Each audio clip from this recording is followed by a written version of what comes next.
Hello everyone, welcome to B Technical. तो हम लोग Madhya Pradesh state engineering services के जो एग्ज़ाम हुए थे 14 नवंबर 2021 को, पिछले संडे, तो उसके जो पार्ट 2 सिविल इंजीनियरिंग के क्वेश्चन है उसको डिस्कस कर रहे थे। तो कल हम लोगों ने क्वेश्चन नंबर 51 to 75 तक डिस्कस किया था। तो आज उससे आगे का क्वेश्चन देखते हैं। और जो कल के क्वेश्चंस हैं उसके लिंक मैं डिस्क्रिप्शन बॉक्स में डाल दूंगा, आप वहां से देख सकते हैं कल के क्वेश्चन। इससे पहले हमने गुजरात पब्लिक सर्विस कमीशन का भी क्वेश्चन पेपर डिस्कस किए थे पूरे विथ ब्रीफ एक्सप्लेनेशन, आप उसे भी दे सकते हैं। और जो झारखंड पब्लिक सर्विस कमीशन का पेपर 1 पेपर 2 हुआ था सिविल इंजीनियरिंग का, उसका भी आप देख सकते हैं चैनल पे जाके। तो स्टार्ट करते हैं आज क्वेश्चन नंबर 76। क्वेश्चन नंबर 76 कहता है कि ए rectangular beam 300 mm deep is simply supported over a span of 4 meter and having moment of inertia I is equal to 225 into 10 to the power 6 mm raised to 4. Beam is loaded with 2 kilonewton uniformly distributed load, the section modulus of the beam. तो देखिए पूरा question पढ़ने के बाद हमें बोल क्या रहा है, सिर्फ सेक्शन मॉडुलस बोल रहा है। So no need to this uniformly distributed load etcetera. Okay, तो हमें सिर्फ सेक्शन मॉडुलस इसका फाइंड आउट करना है। तो सेक्शन मॉडुलस क्या होता है, Z is equal to I divided by Y max. तो आई आपको दे रखा है, that is 225 into 10 to the power 6 mm raise to 4। Okay, and divided by Y max क्या हो जाएगा, 300 मीटर डीप है तो दैट इज़ 150। तो जब आप इसको 150 से डिवाइड करेंगे you will get 1.5 into 10 to the power 6 mm cube. Okay, so the answer is option number D. Option number D जो हो जाएगा इसका करेक्ट आंसर हो जाएगा। Now question number 77। Question number 77 क्या कह रहा है, strain energy stored in a hollow shaft, the external dia D, internal dia small D, subjected to shear stress tau is equal to. तो ये जब कभी भी सर्कुलर शाफ्ट होता है ना, और वो होलो है सर, अगर सॉलिड रहता है तो हम क्या करते हैं, tau square upon 4g, tau square upon 4g यानी पर यूनिट वॉल्यूम में लेंगे या वॉल्यूम से मल्टीप्लाई कर देंगे तो ये आपका क्या आ जाएगा, strain energy of solid shaft. लेकिन जब हॉलो सॉलिड यहाँ दिया हुआ है तो उस केस में क्या हो जाएगा, tau square upon 4g, direct formula पूछा है इन्होंने, tau square by 4g into D square plus D square divided by capital D square, यानी आउटर का डी स्क्वायर होता है। तो ये होता है strain energy of hollow shaft. Okay, hollow shaft का स्ट्रेन एनर्जी टॉर्सन के केस में। तो इसमें अगर आप ऑप्शन के में जाएंगे तो ए में देखिए D square plus D square upon D, tau square by G है, जबकि टॉ स्क्वायर बाय 4g होता है, ये नहीं होगा। बी में देखिए टॉ स्क्वायर बाय 4g, सब कुछ सही है लेकिन ये डी की जगह डी स्क्वायर होगा। ओके, सो ऑप्शन बी को करेक्ट मान सकते हैं क्योंकि बाकी में टॉ स्क्वायर बाय 4g है ही नहीं, तो ये भी नहीं होगा, ये भी नहीं होगा। बी को करेक्ट मान सकते हैं, लेकिन यहाँ पे जो डी की वैल्यू होगी that will B D square not D. तो थोड़ा सा करेक्शन है इसमें, आप ऑब्जेक्शन में डाल सकते हैं इसको। ठीक है, क्वेश्चन नंबर 78। 78 कह रहा है कि a cantilever truss is loaded as shown in figure, the force in the member A B member में फोर्स क्या होगा। तो इसको आप डायरेक्टली क्या करेंगे, यहाँ से सेक्शन काट लेंगे, है ना। सबसे पहले हमको लोड के हिसाब से आप ये फोर्स निकाल लेंगे यहाँ पे, फिर आप यहाँ पे सेक्शन काट लेंगे तो एक अननोन, दो अननोन, तीन अननोन, तीन अननोन रहेगा तो आप डायरेक्ट सेक्शन मेथड से इसको सॉल्व कर सकते हैं। बट यहाँ पे लोड की वैल्यू नहीं दी है, ये भी डब्लू ये भी डब्लू दे रखा है। तो जब तक लोड की वैल्यू नहीं देगा तो how can you find the exact that is this 3 kilonewton और 5 किलोन्यूटन। सो ये क्वेश्चन भी मैं ऑब्जेक्शन में डाल सकता हूँ। ठीक है, तो इस क्वेश्चन को जब तक लोड नहीं देगा नहीं निकाल सकते, आप निकालेंगे भी तो इन टर्म्स ऑफ डब्लू निकलेगा, ना कि इस तरह से 3 किलोन्यूटन 5 किलोन्यूटन। ओके, सो आयोग ने इसका आंसर जो दिया है वो दिया है 78 का ए 3 किलोन्यूटन। ओके, तो आप इसको ऑब्जेक्शन में रेज कर सकते हैं। So now question number 79। 79 क्या कह रहा है, इन स्टैटिकली इनडिटर्मिनेट फ्रेम, एक स्टैटिकली इनडिटर्मिनेट फ्रेम है, टोटल पुल जो है वो टी है, can be calculated by relation with usual notation.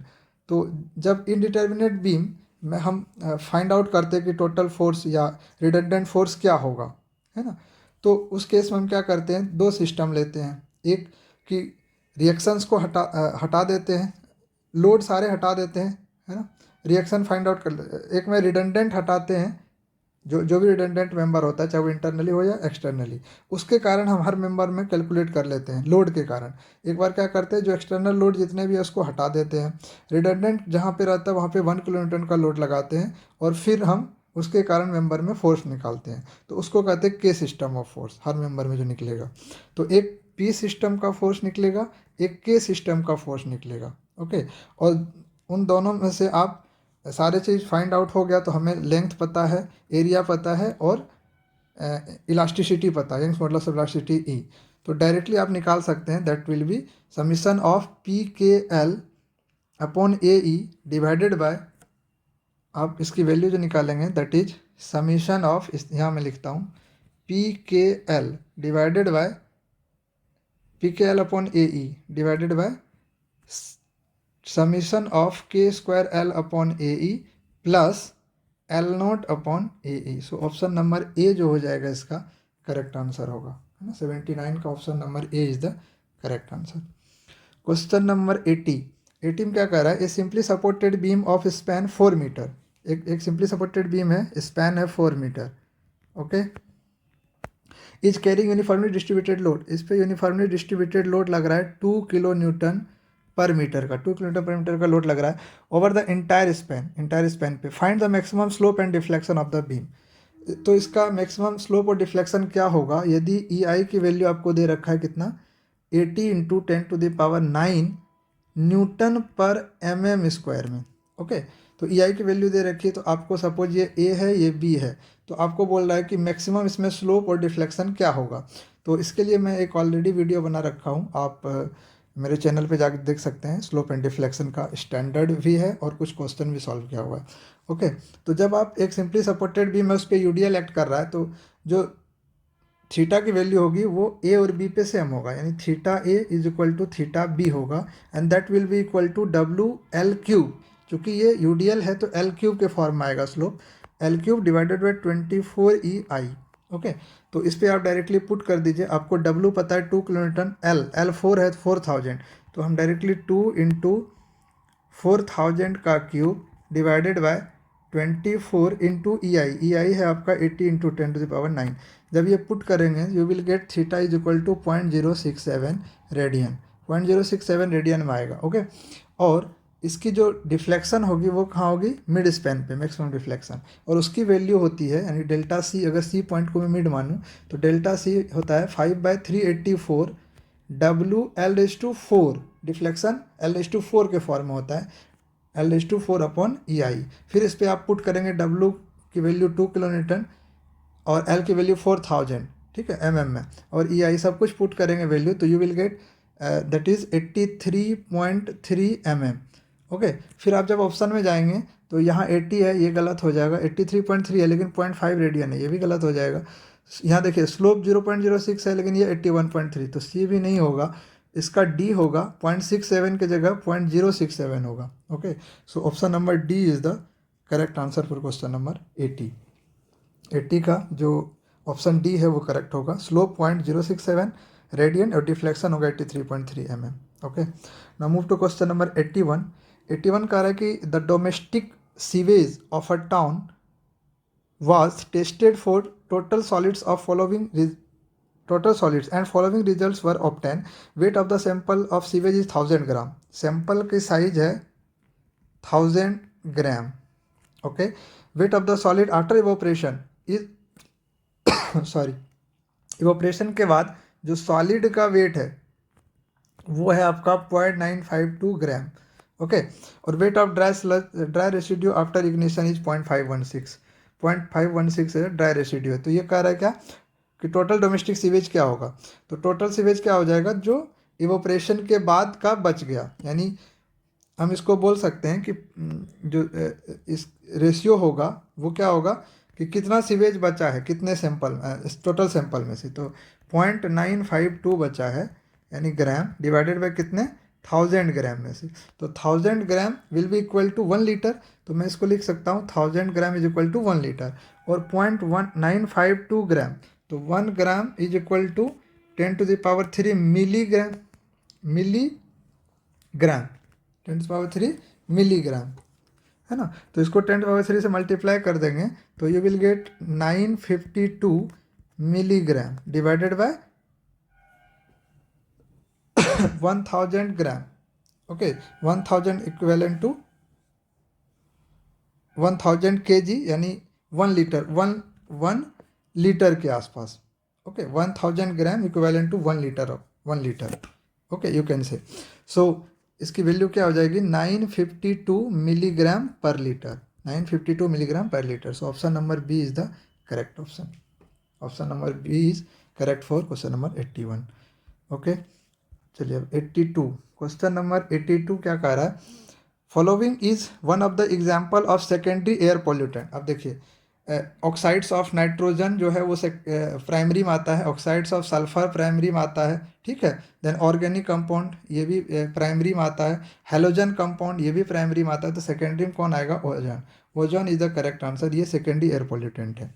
Okay, जैसे H2SO4 ये भी सेकेंडरी एयर पोल्यूटेंट है। An unit operation, question number 83 क्या कह रहा है, an unit operation in which a solid or solid liquid mixture is intimately mixed with a liquid for purpose of transferring certain component to the liquid, है ना। तो इस process को क्या कहते हैं, इस ऑपरेशन को क्या कहते हैं, इसको कहते हैं इल्यूट्रेशन। क्या कहते हैं, इल्यूट्रेशन। इसमें क्या होता है कि जो बिग साइज का पार्टिकल है उसको सेपरेट कर लिया जाता है। जैसे स्लज थिकनिंग वो अलग चीज़ है ना। स्लज थिकनिंग हम क्या करते हैं, स्लज को डिस्पोज करते हैं बाहर थिकन होने के लिए, है ना, फिर ड्राई करके उसको सेपरेट आउट करते हैं। बट स्लज थिकनेस का आंसर नहीं होगा, इल्यूट्रेशन इस प्रोसेस को कहते हैं। That is option number C is the correct answer. Dewatering of sludge ये भी नहीं होगा, केमिकल कंडीशनिंग ये भी नहीं होगा। ओके, सो 83 का correct option is option number C. Question number 84, in case of waste water disposal in a river minimum dissolve oxygen level occurs in the zone of. Minimum dissolve oxygen किस zone में होता है। तो अगर आप self purification के different zone को देखेंगे, स्टडी करेंगे, तो इस तरह का कर्व बनता है। सपोज इसको मैं मान लिया कि डिग्रेडेशन स्टार्ट हुआ है ना। तो फर्स्ट जोन क्या कहलाएगा कि जोन ऑफ डिग्रेडेशन, है ना, ये जोन ऑफ डिग्रेडेशन ये वाला है। इसके बाद क्या आएगा, जोन ऑफ एक्टिव डिकम्पोजिशन, ये वाला हो जाएगा जोन ऑफ एक्टिव डिकम्पोजिशन। तो यहाँ पे रिजल्ट ऑक्सीजन मिनिमम होगा। ओके, फिर अगेन ये वाला जो जोन होगा वो क्या होगा, zone of recovery. Zone of recovery ये वाला जोन हो जाएगा, ठीक है। और फिर इसके बाद का जो होगा वो क्या हो जाएगा, क्लियर वाटर जोन। ये भी क्या हो जाएगा, क्लियर वाटर जोन। तो this is the clear water zone, या इधर से आए तो ये क्लियर वाटर जोन हो जाएगा। तो ऑप्शन नंबर बी जो होगा इसका वो करेक्ट आंसर होगा कि zone of active decomposition has minimum dissolve oxygen level. Question number 84 का B is the correct answer. Sedimentation with coagulation treatment of water is effective when water is slightly acidic, slightly alkaline. तो 85, question number 85 का क्या होगा, slightly alkaline. जब slightly alkaline होता है तो हम सेडिमेंटेशन विथ कोगुलेशन ट्रीटमेंट जो होता है वो ज़्यादा इफेक्टिव होता है। तो 85 का correct option is B. Move to question number 86। 86 क्या कह रहा है, modulus of rigidity is defined as within elastic limit shear stress is proportional to shear strain, मतलब tau is proportional to phi. So option number B is the correct. 86 का B is the correct answer. ये तो direct question था, बहुत easy था। 87, when a body is subjected to direct tension stress sigma in one plane and accompanied by a single shear tau the maximum normal stress। तो sigma y is equal to 0 कर दीजिए, principal stress में आपको directly मिल जाएगा। That is सिग्मा/2 1/2 sigma square, या सिग्मा/2 का whole square plus tau square. तो जब ये 2 को बाहर लाएंगे तो ये sigma square plus 4 tau square आ जाएगा। So option number B is the correct option for question number 87। B हो जाएगा correct. Question number 88, a structure में be redundant both internally as well as externally and the total redundancy is T. तो क्या निकालते कैसे, ds की value pin jointed में कोई भी इस तरह के फ्रेम हो तो उसमें हम जो भी रिडंडेंट होगा वो कैसे निकालते थे, that is m minus 2j minus r, है ना। r कितनी होती है 3, अगर 3 r की वैल्यू दी रहती है तो यहाँ 3 होती, m मेंबर होता है, j ज्वाइंट होता है। सो option number A is the correct for question number 88।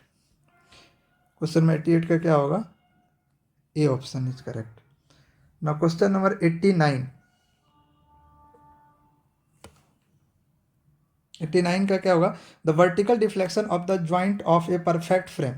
कोई परफेक्ट फ्रेम है उसका वर्टिकल डिफ्लेक्शन क्या होगा। देखिए इसमें एक तो क्लियर नहीं है, फिर भी आप किसी भी फ्रेम में या ट्रस में जो वर्टिकल डिफ्लेक्शन निकालते हैं हम क्या करते हैं, यूनिट लोड वहाँ पे अप्लाई करते हैं। कैसा भी फ्रेम हो, सपोज जिस तरह के फ्रेम है यहाँ पे यूनिट लोड अप्लाई करेंगे तो आपको वर्टिकल डिफ्लेक्शन यहाँ पे दे देगा, है ना। यानी तो सपोज कोई भी पी फोर्स अप्लाई कर दे उसके कारण स्ट्रेन एनर्जी निकाल लेते हैं, फिर del U upon del P equals to delta, तो आप वहाँ से भी फाइंड आउट कर सकते हो। तो हम क्या करते हैं, अगर यूनिट लोड मेथड से करेंगे तो 1 किलोमीटर का लोड अप्लाई करेंगे, फिर उसके बाद डेल्टा इज इक्वल टू क्या हो जाता है, P K L upon A ई। मतलब पहले इसके यहाँ पे जो फोर्स लगा रहेगा, है ना, मतलब किसी भी एक्सटर्नल फोर्स के कारण जो मेंबर आएगा वो पी सिस्टम ऑफ फोर्स, फिर 1 किलोमीटर निकला दैट इज के system of P K L upon A ई। अगर ए इसका पता है तो आप डायरेक्टली यहाँ से निकाल सकते हो। तो आप सपोज करो हर मेंबर का एरिया सेम है तो 1/a कॉमन ले लेंगे, तो हम क्या लिख सकते हैं इसको, summation of P K L upon ई। तो ऑप्शन ए को करेक्ट मान सकते हैं। तो 89 का जो करेक्ट आंसर होगा that is option number A. But फिर भी इसमें कुछ क्लियर नहीं है तो you can kept is in objection category. Okay, question number 90, the term virtual work refers to, virtual work क्या होता है। देखिए जब आप सपोज करो ये बॉडी है कोई, इस पे यहाँ पे पी फोर्स लग रहे हैं और इसके डायरेक्शन में डिस्प्लेसमेंट हो रहा है, तो हम कहते हैं एक्चुअल वर्क हो रहा है, कि जिस डायरेक्शन में फोर्स लग रहा है उसी डायरेक्शन में डिस्प्लेसमेंट हो रहा है तो एक्चुअल वर्क हुआ। लेकिन कोई और फोर्स है क्यू जो एक्चुअली क्यू डायरेक्शन इस डायरेक्शन में लग रहा है लेकिन इसके कारण डिफ्लेक्शन इस डायरेक्शन में हो रहा है। अगर इधर इस डायरेक्शन में होता तो हम कहते हैं एक्चुअल वर्क है, लेकिन इस क्यू फोर्स के कारण क्या होता है, इस डायरेक्शन डिस्प्लेसमेंट होता है, तो उसको क्या कहेंगे, वर्चुअल वर्क डन, है ना। तो क्यू क्या हुआ, एक्चुअल, मतलब एक्चुअल फोर्स के कारण वर्चुअल वर्क डन हो रहा है, तो उसको हम क्या कहते हैं, वर्चुअल वर्क। मतलब तो क्या हो जाएगा क्वेश्चन नंबर 90 का, देखिए actual work done bye virtual force, virtual work done by actual force, virtual work done bye virtual force, virtual work done bye uniform force. ये तो होगा नहीं, वर्चुअल वर्क डन वर्चुअल, ये भी नहीं होगा। तो virtual work done by actual force, actual force लगा रहे हैं वर्चुअल वर्क डन होगा, तो B is the correct answer होगा इसका, ये भी नहीं होगा। Okay, question number 91, on Indian railway the following length of rail is adopted for broad gauge. Broad gauge के लिए 12.8 मीटर का लेंथ लेते हैं तो उसको 13 मीटर कर सकते हो। Correct option is B. The following method may not be useful to creep the correct the creep, useful to correct the creep, कौन सा नहीं होता है ना, कौन सा मेथड यूज नहीं करते हैं। तो क्या होगा इसमें, देखिए अप्लाई एंटी क्रीप कोटिंग, ये नहीं करते हैं तो ए ही उसका करेक्ट हो जाएगा, है ना। पुलिंग बैक रेल्स, ये तो करते हैं। यूज ऑफ क्रीप एंकर, ये भी कर सकते हैं। D increase in sleeper density, ये भी कर सकते हैं। लेकिन अप्लाई एंटी क्रीप कोटिंग ये नहीं करते हैं रेलवे केस में। ओके, सो 92 का जो करेक्ट ऑप्शन होगा वो ए हो जाएगा। अब आ जाते हैं 93, question number 93, whenever reverse curve are necessary a long straight portion between two reverse curve provided should have a minimum length of, minimum length कितना होता है। तो ये क्वेश्चन आपको याद रखना पड़ता है। डेटा है कि जब कभी भी आप रिवर्स कर्व कैसा होता है, इस टाइप का कर्व होता है ना, इस टाइप को कर्व कहते हैं रिवर्स कर्व।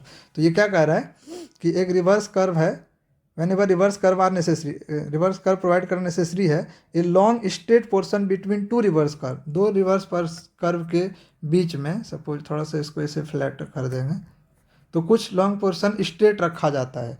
तो वो कहता है कि वो कितनी होती है, मिनिमम लेंथ उसकी कितनी होनी चाहिए। तो मिनिमम लेंथ उसकी 36 मीटर होना चाहिए। ये सब एज पर कोड है, तो आपको याद रखना है कि minimum length should be 36 metre.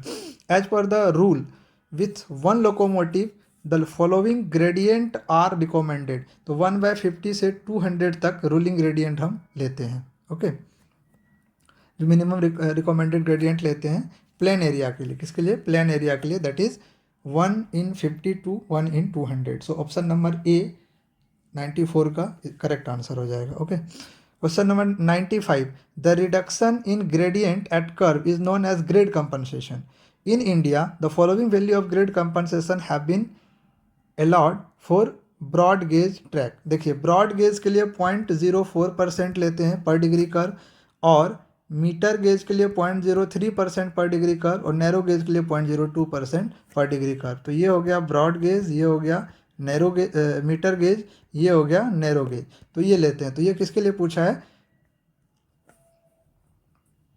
Broad gauge के लिए। तो क्या हो जाएगा, option number A is the correct, A जो होगा इसका करेक्ट आंसर हो जाएगा 95।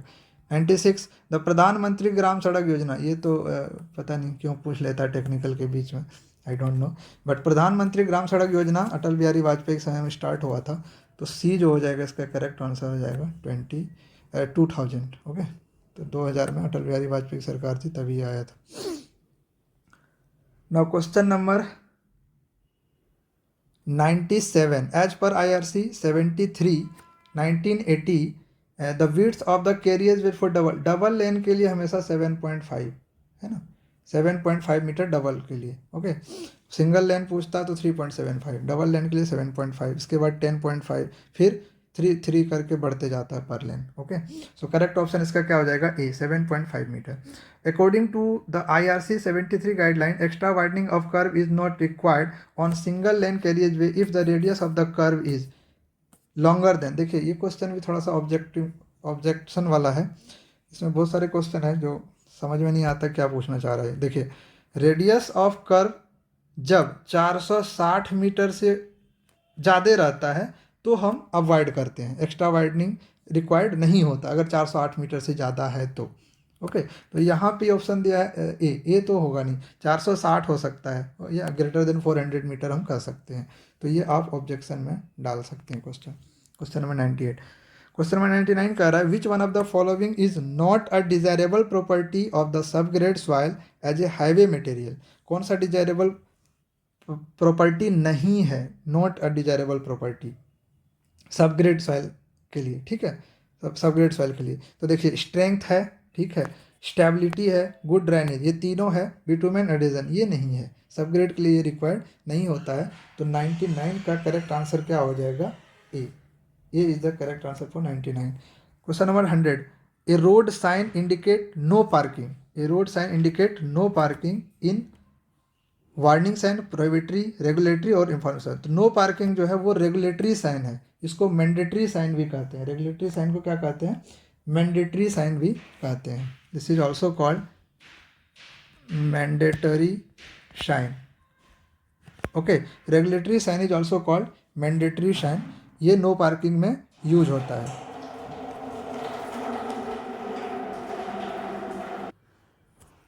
सो prohibitory, regulatory sign is the mandatory sign. Mandatory sign जो होता है उसकी अगर आप शेप देखेंगे, यहाँ मैं लिखता हूँ, उसकी शेप होती है सर्कुलर, उसकी शेप होती है सर्कुलर, और जो बॉर्डर होती है, ओके, बॉर्डर वो होता है रेड कलर का, ओके, और जो उसके लीजेंड होते हैं, लीजेंड, ये मैं मैंडेटरी साइन यानी रेगुलेटरी साइन का बता रहा हूँ, लीजेंड होते हैं वो होते हैं ब्लैक कलर के, और लास्ट जो उसके बैकग्राउंड होता है, बैकग्राउंड होता है वो होता है वाइट कलर का।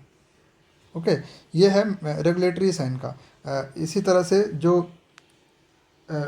वार्निंग साइन होगा, है ना, ये वाला ऑप्शन ए है, वार्निंग साइन की जो शेप होगी, है ना, वार्निंग साइन की शेप होगी वो अगेन ट्रेंगल होता है, सर्कुलर नहीं होता है, ट्रेंगल होता है। ये सेम रहता है रेड, लीजेंड भी ब्लैक होता है, ये भी वाइट होता है, बाकी तीनों चीज़ सेम होता है, सिर्फ शेप क्या होता है, ट्रेंगल। और जो इन्फॉर्मेटरी साइन होता है थर्ड वाला, इसकी शेप होती है रेक्टेंगल। तो ये था 25 क्वेश्चन।